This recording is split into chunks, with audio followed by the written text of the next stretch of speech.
Revenons maintenant sur la visite d'Emmanuel Macron au Bénin.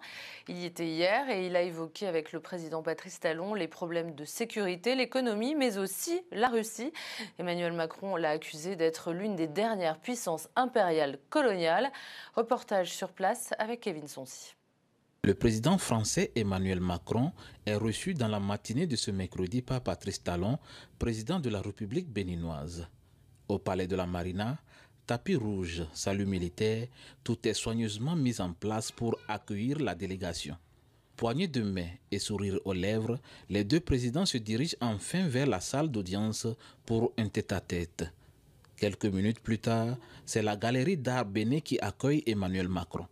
Pour clôturer la matinée de ce mercredi, les deux présidents ont donné une conférence de presse au cours de laquelle la question de la sécurité dans un contexte de menaces terroristes qui touche le Bénin a été évoquée. La culture, la formation, le développement de l'activité entrepreneuriale, l'accompagnement de vos réformes ne sont possibles que si la sécurité est maintenue sur le sol national et dans la région. Vous savez l'engagement historique de la France pour lutter contre le terrorisme aux côtés des Africains.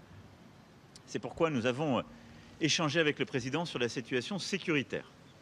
Je voudrais quand même saluer la France, dire au peuple français, aux autorités politiques françaises, à vous-même, chers amis, combien nous sommes satisfaits de la qualité des relations entre la France et le Bénin. Combien nous sommes reconnaissants de l'appui de la France au Bénin dans presque tous les domaines.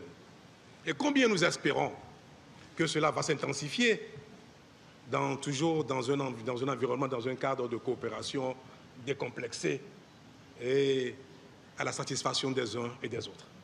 Le président Macron visite enfin le lycée français de Cotonou et rencontre les étudiants à l'agence de développement CMS-City.